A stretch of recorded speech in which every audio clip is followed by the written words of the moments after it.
What's going on, everybody? It is that time again. The Sooners Illustrated Podcast, episode 280 on this Thursday, June 25th, 2026. Josh Callaway, Collin Kennedy with you on a Thursday. I'm back on the home base. I'm back from Omaha. Oklahoma won the national title. Unbelievable run. I had the one-man instant reaction show really late Monday night from Charles Schwab Field.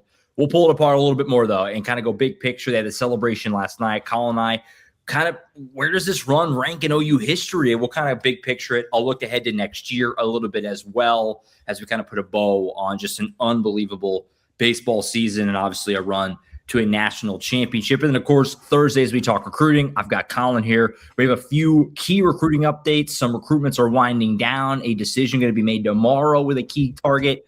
We'll talk about the latest with a few key names on the back end on the recruiting side of things as well. So it's a very nice baseball, football Thursday show. A reminder before we get started, you can subscribe to Sooners Illustrated at oklahoma.247sports.com. Use the promo code SoonersPod60. That'll get you 60% off a VIP membership to Sooners Illustrated, the entire 247 Sports Network for an entire year. Take advantage of it. Be with us every single day. We're heading to the summer, recruiting stuff constantly. Obviously, media days are coming up. Fall camp is sneaky soon, by the way. Sneaky soon. It's not that far away. So be with us. Get in there now. Take advantage and hang out with Collin, myself, Brody Lusk, Tom Green every single day as Sooners Illustrated. All right, CK. Let's get into it, good sir. I mentioned it. I'm back. I drove back up Tuesday after a late night on Monday. Oklahoma won the national title. They won the College World Series, first title in 32 years, the most unbelievable, improbable, just out of nowhere run, maybe ever. We can kind of big picture it as best we can. Also, Collin, this is a program that I think is near and dear to both of us. We both covered it back when we were in school. For me, it was really the first thing I covered, period. Was getting into OU baseball. That was right at the end of the Pete Hughes tenure, and then getting right into, obviously, the start of the Skip Johnson era.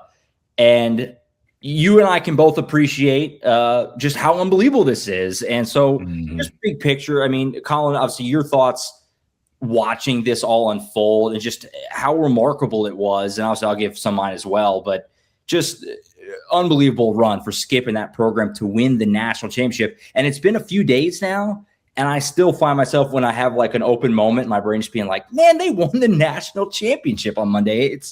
It's unbelievable and one of the all-time greatest runs in the history of Oklahoma sports. Yeah, man. I let me start here with a couple of things. First and foremost, want to certainly congratulate the Oklahoma baseball program and everyone involved, as Josh can certainly attest as one of the best covering the program on a day-to-day basis. A lot of great people, a lot of individuals who deserve this type of moment, and a really special team and a group that was easy to root for, right? And I don't know. I think it's really cool. I mean, in the immediate aftermath of the championship to even yesterday, the amount of fans of other fan bases and programs that have reached out to me, and I'm sure you, so many people across college baseball have talked about how they really enjoyed watching this Oklahoma baseball team put it together in this fashion and go on this run and win a national championship. And when you have that type of support, even outside your little bubble, I think, again, it speaks to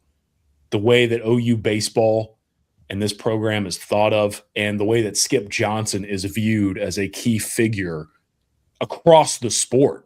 And so congratulations to him. Congratulations to these players, the people behind the scenes who make it possible. Again, a group that was really easy to root for from afar, and just a really fun watch in the end. And the second thing that I wanted to lead off with is congratulating my guy, Josh Callaway here.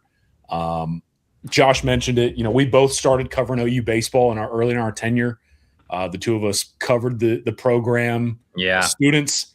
I'm sure some of them, man, stood in some of those dugouts at Tuesday Wichita State games when it's, 40 degrees and windy. And some people will remember that I covered Oklahoma baseball for a couple of years for us here at 24/7 Sports and OU Insider back when I graduated. So I understand the day-to-day grind of covering baseball at this level and for this website. And as someone who has done that in the past, I can certainly appreciate what Josh here did. Josh covers football, basketball, baseball. He dabbles in the recruiting and the softball. Like, this guy's a nonstop grind, a brand new father, a married man. And to watch this OU baseball program and to watch Josh, who does it better than anybody, cover this team on this magical run, a major tip to you. And that's why I defer to you on this judgment, because I've had a hard time answering this question. I was on a phone call with a friend of mine who is a big Texas fan, like a diehard Texas fan. And he admitted to me on the phone, he's like, dude, I'm a closet OU baseball fan, even though I'm a Texas guy, because Skip Johnson and so many people in the Texas fan base and other programs were pulling for Oklahoma. And this individual asked me the same question: where does this run rank in Oklahoma athletics history? And the best that I can come up with right now is the football championship run in 2000 is the most recent edition of something this improbable, right? Sure. Bob Stoops in his first year has an okay season in 99.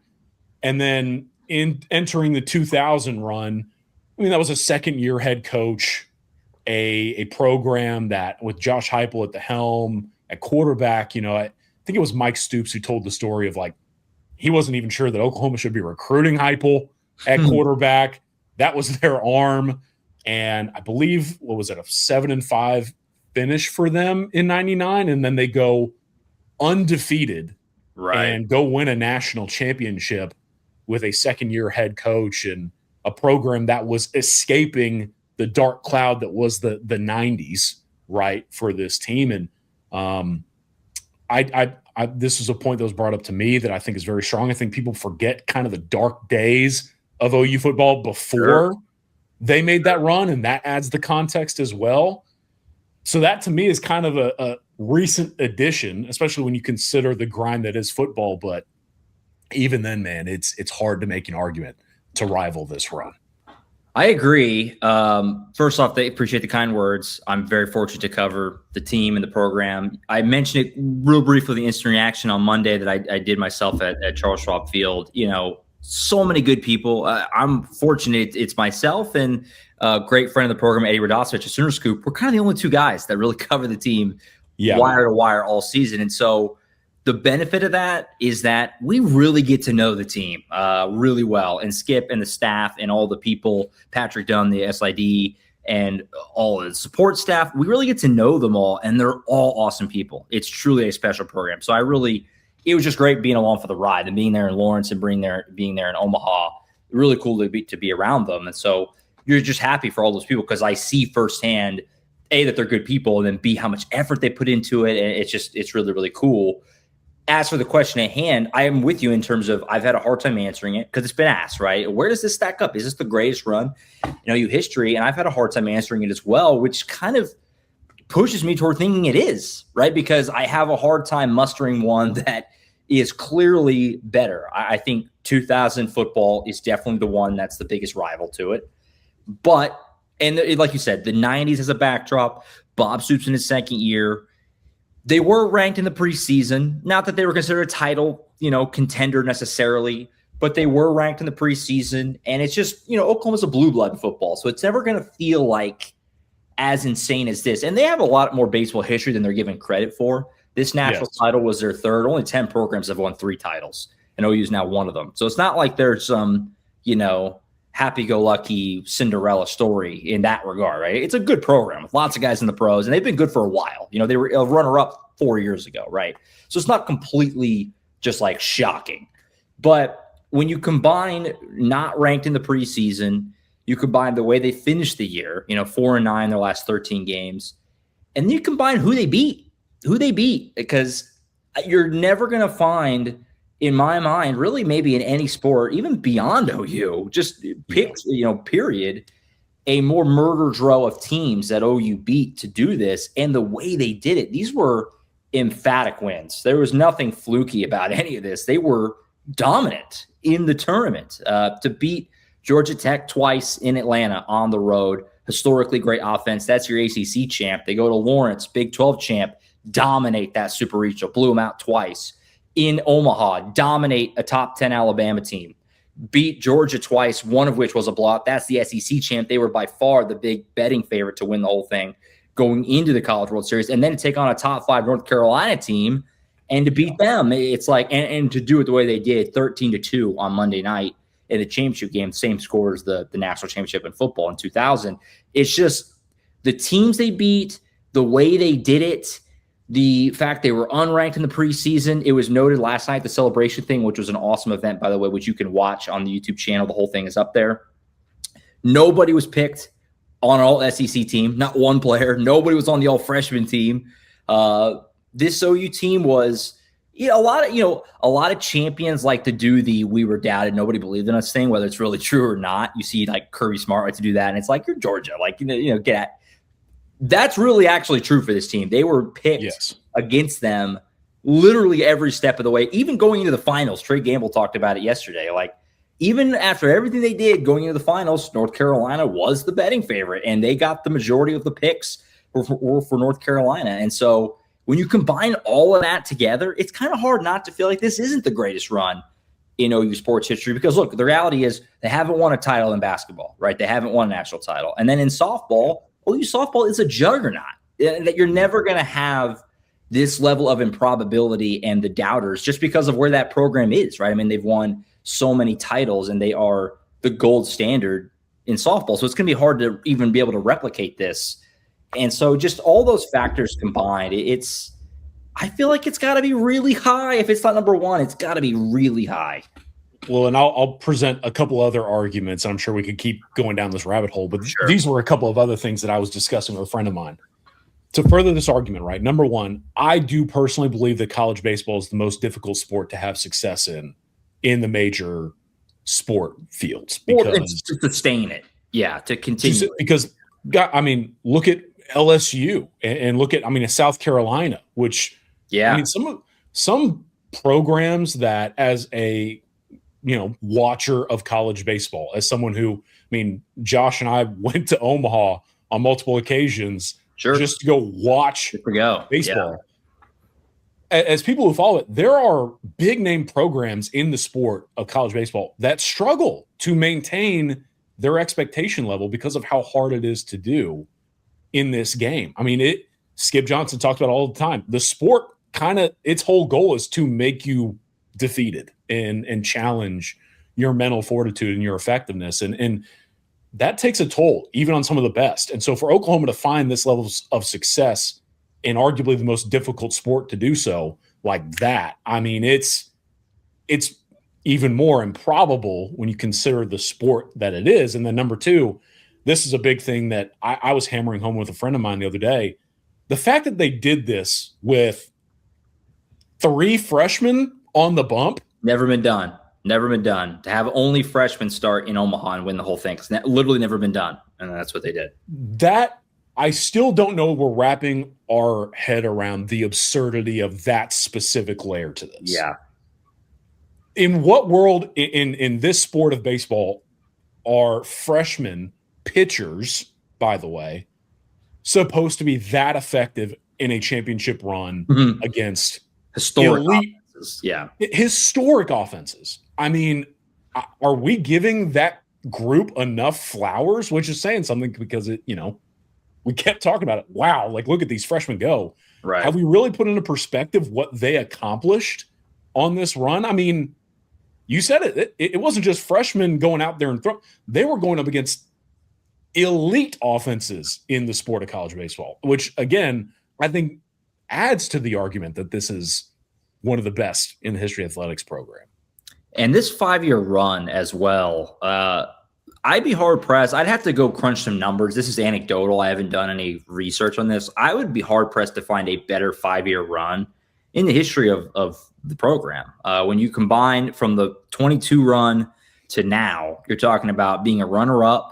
You're talking about winning the Big 12 in 2024 and hosting a regional that year. They've been to the regional finals 4 times. Now they have a national title, obviously 2 Omaha trips in there.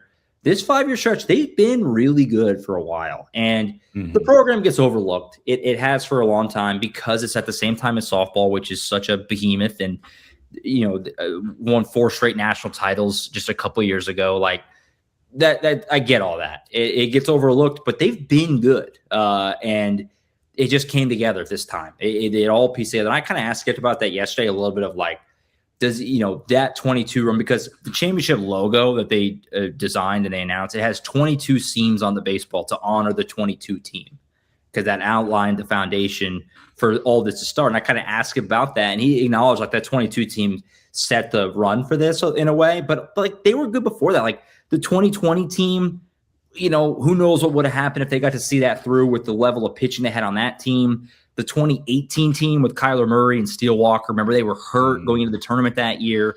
That was a really good team that Skip talked about that he felt was Omaha worthy, and they didn't get to see it through because they were just so beat up and hurt at the end of the year that year going into the tournament. Like they've been good for a while, and Skip has built this thing to be consistently quite good, and it's unbelievable. And the celebration last night, which I touched on earlier, I've never seen the stadium like that. It was absolutely jammed. It was so packed. It was by far the most people I've ever seen in there. We need that in an actual game. First off, I think the players kind of joked with there too. Like, can we get this? This was awesome. I appreciate it. Can we get this in March and February and certainly next April and May? Because it was unbelievable. But the crowd turnout last night and just the way that the fan base has grown. I mean, the finals in 22 against Ole Miss, that was basically just Oxford and Omaha. This time there were so many OU fans up there. It was unbelievable. And then you look at what it was like. Collin, the line to get in when I pulled up, it was near the 7-Eleven down there on the corner. Like literally, it was crazy how many people were out there for that last night. And just the way the program has grown and the way the fan base has grown, it's just really cool. Just really, really cool. Yeah. And it's a credit to Skip and the staff and the players. And the way that they hung in there at the end of this season when they were kind of left for dead by just about everyone to do what they did, it's hard to really appreciate it. I think this run and this title is going to stand the test of time, and that I think it's only going to get more impressive as we get further away from it. You know what I mean? Like in 10 years, we'll be like, man, that was crazy. We'll look back. And so just unbelievable run that they should be really, really proud of for a very long time. And I want to talk about the impact that this run has and will have on the direction of the program moving forward. I want to have that discussion here in a second, but sure. Like you mentioned, they hung in there, and to again, further the context of this run, I was talking about with some friends. I mean, to have a former walk-on in Desan Harris, what he accomplished at the plate and in the outfield, the way that this offense woke up and reached an entirely new level of effectiveness with guys like LaChance. And so, Taki, what he accomplished as well. As some of the discussions I've had, I wanted to tee it up to you, looking back on this year as a whole. What are some moments in this season, regular season, postseason, whether it's specific individual performances, series or games, or maybe even like coaching decisions that were made that altered the direction of this team? As someone who covered it on a day-to-day basis, you and Eddie, what would you look back on and say, like, man, I thought that or that was really important in the build-up to winning the national title? Yeah, well, it's such an unusual year in that they really, so they got off to a great start, right? I mean, they went down to Arlington, started the season, and dominated down there at the Shriners. They won it, and they went from unranked to all the way up into the top 10 fairly quickly. By the middle of the season, whenever we're kind of doing spring ball for football, by that time, it was kind of feeling like this team could be a national seed. Like that was how good it felt at the time. But then they got into the grind of SEC play, and the starting pitching started to kind of wane. Cam Johnson went through his struggles. LJ McCurious went through his struggles, he's an incredible story in of itself. And that, highly touted portal guy gets off to a great start. They move him into the bullpen somewhat in favor of his younger brother, that's a tough thing. And he ended up being their best bullpen guy and he was unreal on Monday night. He completely shut North Carolina down, gave them no hope, no life at all in that game on Monday. He was unbelievable. But so, and it just started to slip toward the back end of the year where it's like, they kept plugging holes. It was like, they just could never quite piece it all together. Whenever they would score, they'd give up a bunch. Whenever they'd get a good pitching, they couldn't score enough. It was like just one thing after another. It just felt they were kind of snake bitten. Like it just couldn't quite piece it together. And even though it always felt like they were better than what they were doing, but then right at the end of the year, those last couple of series, even though they lost them, they started to hit. They started to score more runs. They started to hit for more power, because that's the big thing. They weren't hitting for power at all the first half of the year. And all of a sudden, they started to put the ball over this fence and into the seats. And, that Tennessee series, Skip Johnson and Reggie Willits, they decided to go back to their kind of regular starting lineup, if you will, like opening day lineup, which included putting Dayton Taki back in there. It included having Jason Walk lead off again, letting Dayton LaChance catch. They liked having Brock in left field. They made just a couple of changes.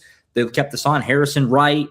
And that's really when they started to take off. And the lineup did not change once throughout the entire postseason. They had to tweak around a little bit with, DH and what spot in the field, but it was the same 9 throughout the entire postseason run. And the offense was just unbelievable. They started to hit the ball all over the place, and they just found a groove at the right time. And then obviously Skip, the decision, which was an extremely bold one, to go with this all freshman rotation in the tournament. Also, that's the thing, is like in the past, and really every year I've covered the team, and I've said this before, like it usually takes until like April-ish to kind of find like the rotation. You kind of play around with it. You move some guys around. You see how it looks. This year, they had the same rotation all season. It was Cam Johnson, LJ Mercurius, and Cord Rager all year. It never changed outside of some injuries and stuff that forced guys to miss like a weekend here or there. But that was the 3 guys all year.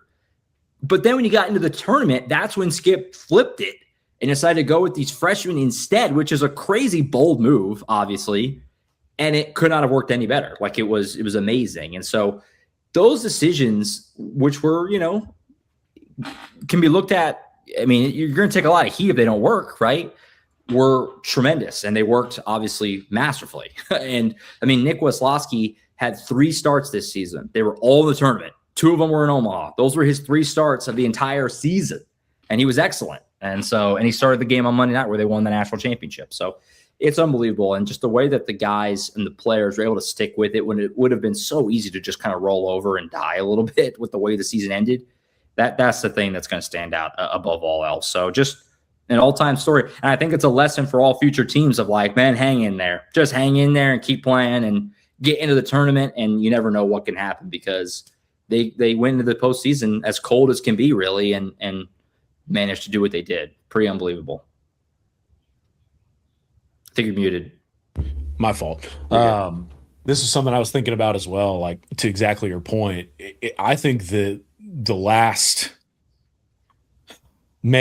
few months in general at Oklahoma, I think exactly, epitomize that of like, hang in there. I mean, OU baseball stays firm and doesn't fold and goes on this run. I mean, the Red November run for Oklahoma football of like when they met and said, hey man, like enough's enough. What kind of team do you want to be? I was thinking like this June is like, this is the craziest month I've had covering a team since when. I was like, well, probably November, November, like the last November and this June for football and baseball, 2 of the craziest months you'll ever have as an OU fan. We've been blessed for us here at Sooners Illustrated and OU fans the last 6-7 months, because we've had some fun. Walking off the field in Tuscaloosa after that, I mean, that added to the streak that they were on. I remember walking off that field thinking like, I don't know when I'll ever get to experience something like this in my career or my life. And Oklahoma baseball was just like, just watch this, dude. Yeah, we got it. Yeah. And so turning the page forward a little bit, kind of transitioning here, this is the next big question. I know for a fact that on top of covering the team, you are part of the greater fabric of the diehard day-to-day following of Oklahoma baseball. And I have been asked repeatedly by other fan bases, what does this championship run now mean for the future of Oklahoma baseball? A lot of people out there are curious, what is this going to do for Skip Johnson's program? What does this mean for Oklahoma baseball as a whole moving forward into the future? Like, what type of support or what type of outlook could this spring going on this improbable run, I tee it up to you, man. What type of true tangible impact can winning the national championship in 2026 do for OU baseball in 2027 and beyond? Well, it's going to do a lot, obviously, right? I mean, the 22 run, that was really what kind of kickstarted this whole thing in terms of the reinvestment in the program. And that's when, the Kimry family, which, are I've gotten to know Brian Kimry a little bit throughout this run, the last couple of weeks, a few weeks or so. Couldn't be a nicer guy. And the relationship that they have, that family with Skip and the program, it really started to blossom. And obviously there's a reason their name is on the stadium because of what they've done for the program and how much they've given to the program. And there's more coming. And outside of just them, right? I mean, you talk about the way that the fans embrace the program and the way that the money started to come in and the investment started to come in after that run. It's only grown, and it's obviously going to have a huge jump after a national championship like this. And look, they're already in the early stages of this renovations that were already happening before this run, right? I mean, this year there were some small ones, new bullpens, some stuff like that.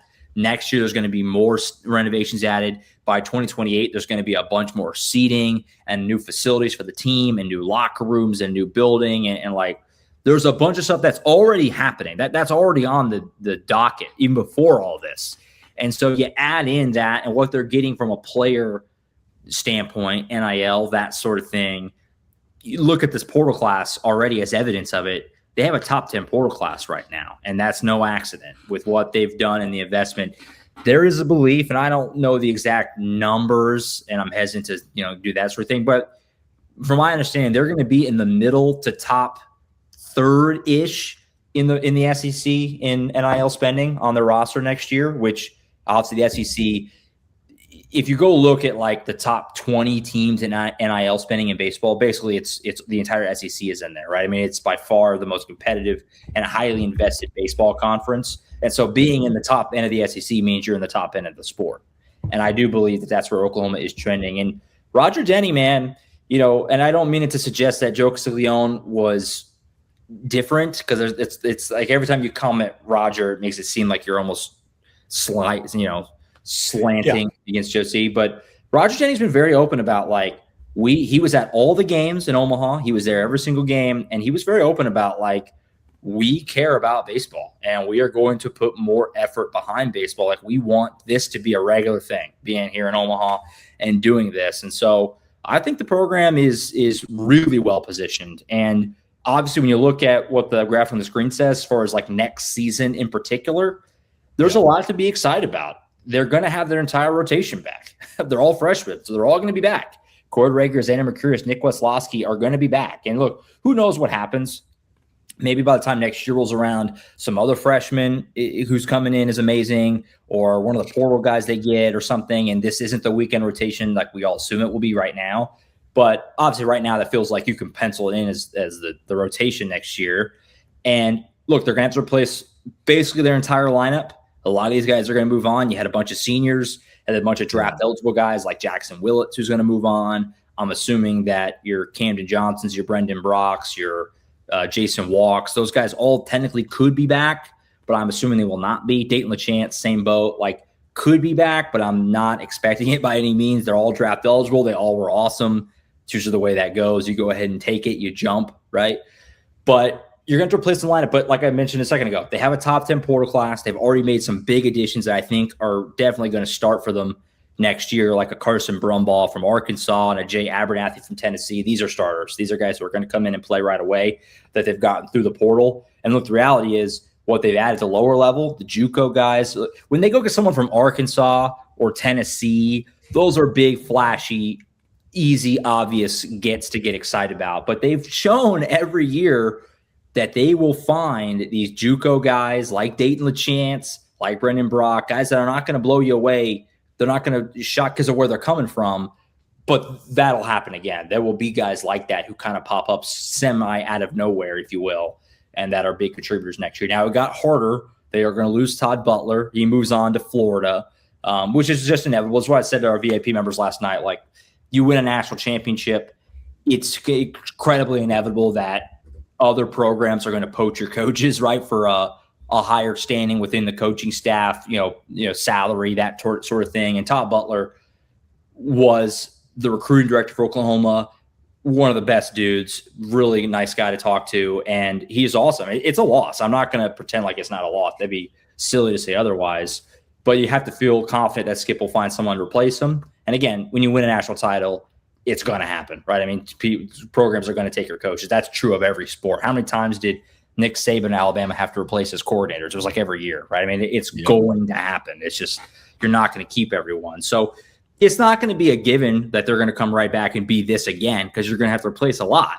But there certainly is a foundation with the pitching and with Skip at the helm and what they've already done in the portal to feel like they're going to be really good again next year and certainly have a chance to, who knows, maybe make another run at it in 2027. But a lot to be excited with. The way the program is moving, the renovations coming, the investment, the fan interest, it's all as high and as good and as positive as certainly as it's been anytime that I've been around the program. I mean, that's for sure. Yeah. So, and if you're interested out there listening and you do want to be part of the newfound support for Oklahoma baseball, there are a few links out there where you can directly contribute to the Kimry Family Stadium renovations and also the Oklahoma Baseball Club, which will in turn support the day-to-day operations of the program to the players and things of that nature. One Oklahoma supports the NIL contributions, things like that. So if you're out there and wondering how you can help, those resources are out there and available. Yeah, for sure. And I'm planning for our VIP members. I kind of touched on a little bit there, but tomorrow to have a little bit of like a roster reset for 27, kind of some guys that I think are draft eligible who will go, guys who maybe might be back, what they do have coming back. We'll kind of do a little bit of that for our VIP members tomorrow. So subscribe and be able to get with that. And we'll keep the coverage going throughout the summer. They've already had a great portal class, which we've been reporting on, and more to come, obviously, as they move into the summer. So great stuff. All-time run. It was an absolute blast to cover it. I was in Omaha for, I think, 12 days. Good to be back home. The celebration last night was incredible. To see Skip get like legitimately choked up speaking was unreal. Just really cool thing for everyone, and an all-time run, an all-time team for sure. So with that closed the book on the season, the athletic year. When I left Norman last night, I left the stadium. I was trying to think, what's this when I go to Norman? Probably not until fall camp, which is kind of crazy because I go so often. Yeah. That being said, we're turning the page. 72 days until kickoff for OU football. Fall camp will be right around the corner. Media days are coming up in just a few weeks. Got Collin here. Do have a few recruiting things we wanted to hit before we got out of here on the show today. And obviously next week we'll really kind of fully jump into like all-season football content. We really haven't had to do it yet. Baseball was a nice distraction for 3-4 weeks. Really kept us occupied with plenty to talk about and plenty to do. But we certainly have some – we got to start getting ready for the season, which we'll start to do really next week. But I have a few recruiting things, Collin, I want to throw at you before we get out of here today. Let's start with the obvious in that Bode Sparrow is announcing his commitment tomorrow. He's doing it with us at CBS College Football, I think is where he's going to do it on the YouTube, if I'm not mistaken.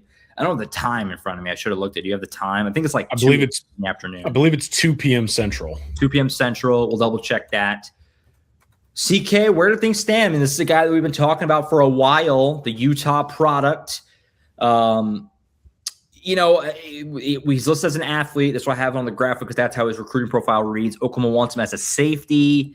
Where are things in your mind, roughly, as we record this, about 24 hours-ish out from him making a decision? How are you feeling going into Friday? Obviously, a big one that Oklahoma's been after for a while here, Mr. Sparrow. Yeah, so I can confirm that on the CBS Sports College Football YouTube channel, Bode Sparrow will announce with us at 247sports.com his college commitment, and that will be at 3 p.m. Eastern, so 2 p.m. Central. Gotcha. And he will choose between Oklahoma, Oregon, Utah, and BYU. That being said, of the 4 finalists, I personally believe this is essentially down to 2. I think this is between OU and BYU. He took that Oklahoma official visit very early, if you'll remember, one of his first on the slate. And that trip went extremely well. If I remember correctly, in exact order, it went Oklahoma, Oregon, Utah, BYU. And on that very first trip for Bode Sparrow, going in and then pretty much coming out of it, the buzz was, hey, man, this might happen for Oklahoma. And OU has essentially been seen as the quote-unquote leader now for months. And that was established before his trip to Norman. And I'm going to be honest with you. I think Bode Sparrow was very close to making his commitment to Oklahoma that weekend. I think that both he and a guy that we're getting ready to talk about here in a second, in Uhila Wolfgramm, I think both of those guys on that OV weekend, with everything that was going on, were about this amount away. You know, if you listen on pod, I've got my fingers very close together to making that call, but he didn't. And that's tough because I was thinking about this the other day. I don't know that we're talking enough about the fact that Oklahoma got Bode Sparrow and Uhila Wolfgramm for one of their first OV weekends. And then while everything was going well, as time has passed by since that early trip, things seemingly slip further and further into uncertainty for Oklahoma with two of these priority targets. So with Bode Sparrow going into his decision, again, he'll announce on our YouTube channel at CBS Sports College Football, SoonersIllustrated.com, 247sports.com. We're going to have, a bunch of stuff ready to go whenever the time comes. To my knowledge, at time of recording, he has not notified anyone of his decision yet. So latest that I've checked, I have heard that he has not let Oklahoma or BYU know his intentions. And obviously, with him getting ready to reveal with us, he has informed us at 24/7 Sports, hey, I'm still thinking through things before I make that final call. With that said, this is really tricky to handicap because, of course, anything can change with this still being uncertain. There is a lot of BYU buzz behind the scenes. There's a lot of BYU buzz. And obviously, in the post-visit aftermath of this, that's going to happen. I think Oklahoma is still very optimistic and hopeful. I think that OU is waiting for that call to come through from Bode Sparrow, letting them know whether or not he's headed to Norman or he's headed to Provo. But what I keep coming back to is BYU has a lot of very clear emotional connections to Sparrow, right? In-state option. He obviously knows a lot of people at BYU. BYU will employ him and use him basically however he would like to, right? I honestly, I can't necessarily rule out some usage on both sides of the ball. We'll see. But BYU, it makes a ton of sense because of the personal connections and the closeness and things of that nature.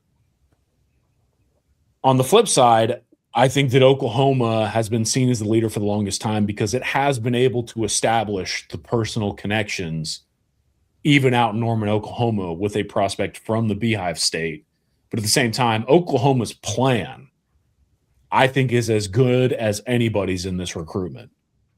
OU was one of the very first with Bode Sparrow to essentially say, nope, we see you strictly as a safety, and here's why. And here's what you're going to do, and here's what it is going to do for you in your football career. And Bode has, again, said with us on our site on numerous occasions, that really stood out to me. The fact that they were that steadfast and committed in their decision to recruit me as a DB, and they showcased why they were so convicted in that outlook. And Bode Sparrow knows, if he goes to Oklahoma, he'll have Crew Jones there right alongside him, who's a close personal friend. Right. He'll have people who really believe in him and have built bonds with him in Brandon Hall and Brent Venables, this front office with Jim Nagy and so many others. Everyone is in his corner in Norman, and they want to build him up. And to be quite honest with you, I think another primary layer to this is that oftentimes Oklahoma is not getting to provide the early playing time argument because of the depth that OU has recruited to on the roster. Quite the opposite here. this is a very important recruitment because Oklahoma needs safeties. I'll get into that more in a second.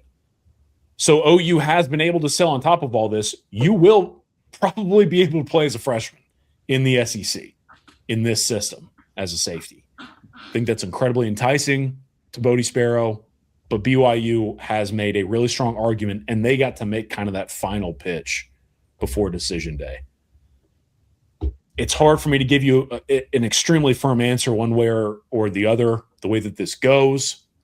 That's just me being honest, not me trying to, sit on the fence here. Sure. But I think Oklahoma is still feeling pretty good about what could come. BYU could easily go win this recruitment. And honestly, there's an argument to make to have a majority of the buzz. But this is I said it on Twitter, a true nail biter down the stretch between Oklahoma, BYU, and both of those programs, arguably their top target in 2027. It's going to be interesting. And, I think there's a natural, I'm sure, reaction to kind of be like, man, Oklahoma, with what they've done defensively and what they've done at safety in the SEC, why are they in a battle with BYU? But you got to keep in mind, BYU, has been a good program for a while. Collin is a great coach, and they're right at the top of the Big 12 every year, and he's in state, right? Like you said, he's in state. It's close to home. He knows a lot of guys there.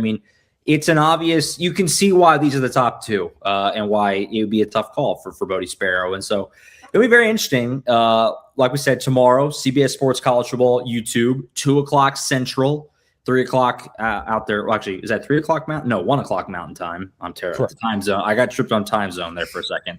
1 o'clock Mountain Time for him locally there in Utah. And we'll see which way it goes. Like Collin said, we'll have the coverage at Sooners Illustrated. And I'm sure if CK hears anything, tangible over, the rest of today and tonight or tomorrow morning, he'll certainly pass it along to our Sooners Illustrated members, which is why you subscribe and get everything in real time. But we'll have the coverage, and I'm sure we'll discuss next week one way or another with Mr. Sparrow.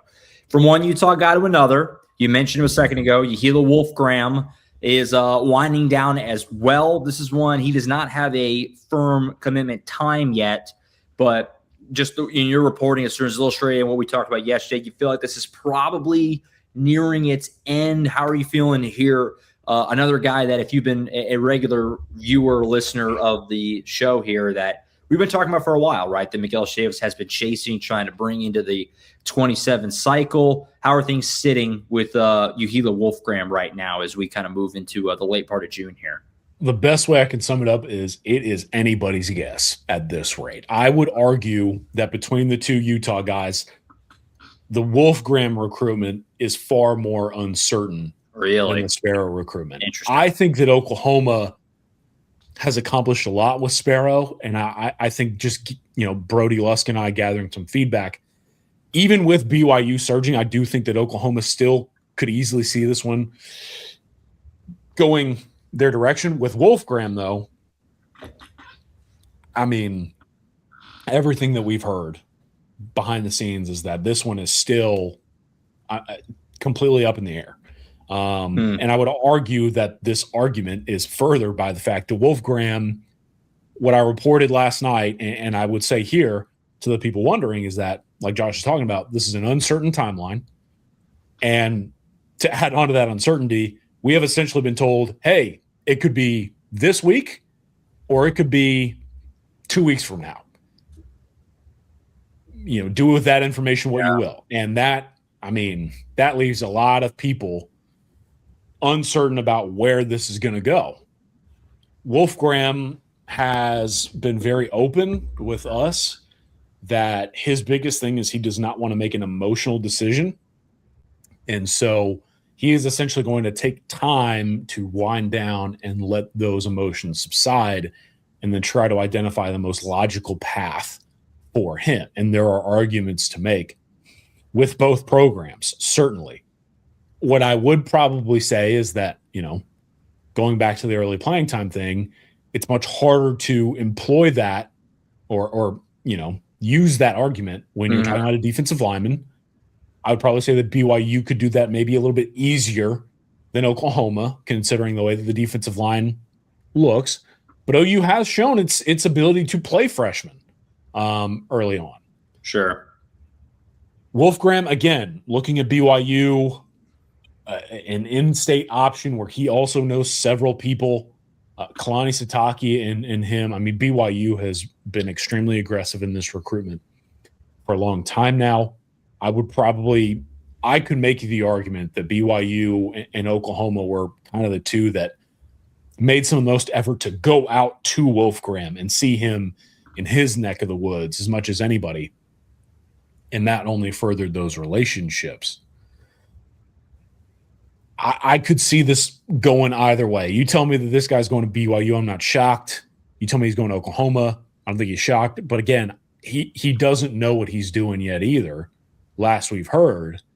And I think any indication out there is just not necessarily the truth this time, because he is so set on trying to give himself some time to sort everything through emotionally. Man, could be at any moment, like at time of recording. We don't know. If you're asking me which one Oklahoma should probably be a little bit more optimistic in it, I would probably go Sparrow over Wolfgramm. But again, BYU could win out for Sparrow. BYU could very much win out for Wolfgramm as well. And the last thing I would probably say is, while Sparrow is getting ready to make his decision soon, because of the fluid timeline here for Wolfgramm, I'm not going to be shocked if we kind of have another subtle round of, here's why you should come here. And if those conversations take place, I then no clue who that favors in the end, but hopefully we find out here in a second. Very interesting. Oklahoma BYU going toe-to-toe for a couple of Utah kids. Venables v. Sitake, staff versus staff. It's fun. It's fun recruiting battles for both these guys. Two guys we've been talking about for a long time, and we'll see how we'll get a resolution on Sparrow tomorrow and Wolfgramm, potentially in the near future. Maybe not, though. Maybe it bleeds out a little bit longer, like you were saying. So we'll see. But the latest there for two key targets out of the state of Utah for Oklahoma. One more on the way out from Utah to back into the central time zone with the state of Texas with Jaden Fields, a guy you have mentioned once or twice on the show. I know we talked about him just briefly last week with me, you, and Brody. 3-star. We have him as an athlete. Is Oklahoma safety, right, for him? Is that what we're considering here? Yeah. Brandon Hall chasing Mr. Fields, like we said, down in the state of Texas.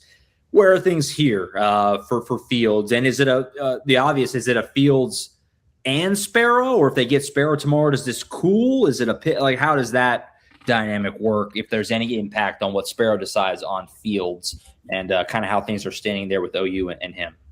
Okay, so this is the final point that I really want to hammer home here on the show. So what I've been, if you've been following me on some podcast appearances or on the site or whatever, you know that I've kind of been one of the people in the space that's really trying to illuminate the fact that Oklahoma has 5 scholarship safeties going into the season. Just 5. Right. And they will go down to 4, having lost their best safety by far following the year to the NFL draft. So if you count it out, Peyton Bowen, who will leave for the NFL, and that's your top guy, by the way, which is important to consider when we're having this conversation. Michael Boganowski will be the starter opposite of him. Amarian Robinson, Markel Ford, and Nico Jandro. There's your 5. Lose Peyton Bowen, you go down to 4. That's not typical.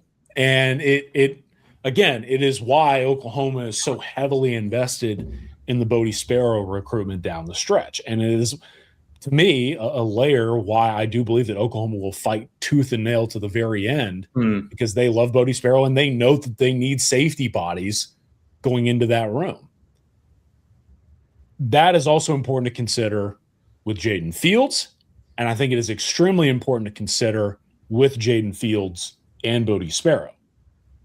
If Oklahoma does win the Bode Sparrow recruitment on Friday, I still believe that Oklahoma would be involved in Jaden Fields. I think that OU is open to taking 3 safeties because, again, of what I just presented. And it should be noted as well that Oklahoma does not necessarily have like a true cheetah take in this class as well. Sure. So there is incentive to go and get a versatile defensive back body that can play multiple spots as a safety, and that would be someone like Sparrow, and that would certainly be someone like a Jaden Fields. However, if Oklahoma were to lose the Bode Sparrow recruitment to BYU, which is very much possible, and there's an argument to make, you're going to hear more about that if BYU starts surging or continues to surge the way that it has, well, then Jaden Fields arguably becomes even more of an important recruitment for Oklahoma over the next few weeks. Because, again, they have one scholarship safety committed in this cycle with Jalen Scott. You'd like to get two, would love to have three if it makes sense, but to have one, and if you were to miss out on Sparrow, then we need to have even more conversations about Jaden Fields, and it's a big reason why I've been reporting so steadily on this recruitment. So if Sparrow were to go to BYU, here's what I want to hammer home with Jaden Fields. He just took his TCU official visit. So he's taken OVs with SMU, Texas A&M, Oklahoma, and TCU. I am hearing that this is still, out of those four programs, favoring two, that being Oklahoma and SMU. I think SMU for the longest time has had the momentum and has been considered the favorite. But I also do think that there is a big reason why Jaden Fields told us at Sooners Illustrated, which our subscribers knew, he's not necessarily looking to make a decision until July. And now I'm even hearing that could be extended into roughly the middle portion of the month. I think that there is a good reason for that. I think that Jaden Fields understands that he has the leverage, and I think that a lot more can be revealed about his recruitment depending upon a decision that's being made this Friday. So while I still think that SMU is going to be seen as the favorite in the public sphere, and I would certainly understand that, I cannot rule out Oklahoma and Jaden Fields becoming a very real thing, especially if things go a certain direction with one of OU's top safety targets. But, I mean, Oklahoma told Jaden Fields and his family in person he is one of the two safeties they're looking to bring in to make an impact in this program and to potentially play early. And Fields has been receptive to that message. He's seen his younger brother, Carson Fields, by the way, go to TCU, go to SMU, and get offers from them. And he's built up those relationships for a long time. And yet he's still hearing Oklahoma out. I think this is one that we're going to have to continue to monitor, especially considering what could take place over the next couple of days. Interesting stuff, obviously, with some key names here. And it's so funny to think that not that long ago we were kind of wondering, or at least I was wondering aloud on the show, would 2027 start to wind down? And there's been a lot. There's been a lot of movement. Oklahoma's still been very active, sending out new offers and trying to add guys to a class that, has been pretty big for a while. But, going to be interesting to see how it shakes out. Still a top 5 class for us right now at 24/7 Sports. Certainly could strengthen that with a Sparrow commitment tomorrow. We'll see how that shakes out. And I'll say these other guys that you just touched on, Wolfgramm and Fields, among others. So keep up with us over at Sooners Illustrated. Collin and Brody have both been just absolutely killing it this summer, and more to come as we shift into the month of July here, coming up very, very soon. I think that's it for now. Good stuff. Fun to talk some baseball with you, Collin. First time we've done that in a long time. That was nice, and caught up on a few key targets. We'll be back next week, probably Monday with Tom and I. We'll keep an eye on that. He's on vacation right now, but he gets back, I think, Sunday, maybe Monday, maybe not till Tuesday. We'll let you know. Obviously, one way or another, we'll start to shift into kind of, like we said, full-blown off-season mode, starting to really start to turn the page to football season and really start to look ahead to this team coming up this year in 2026. And I'll say Collin, I'll catch up next week, maybe with Brody as well. We'll see how things shake out, obviously. But keep an eye out for that coming up next week as well. That's it for Collin Kennedy. I'm Josh Callaway. We'll see you guys next time right back here, as always, on Sooners Illustrated.